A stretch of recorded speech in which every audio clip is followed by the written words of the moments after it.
Welcome to Artificial Professor. In this video I will explain how to use bold text in WhatsApp, so the process will be the same for both iOS and also for Android.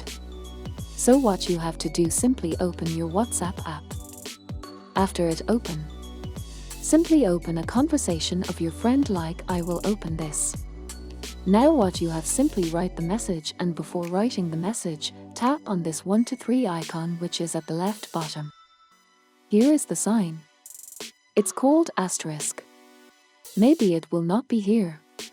If it will not be here, then simply tap on this one. And maybe in your Android mobile phone, this asterisk will be here, but on mine it's already here. So before writing the message, tap on this one and write your message. And after writing the message again, do a simple process like tap on this 123 again. And again tap on this asterisk sign. So as you see, the text I wrote is bold now. So by this way, you can use bold text in WhatsApp. If this videos was helpful, please like, subscribe, and see you in the next video of Artificial Professor.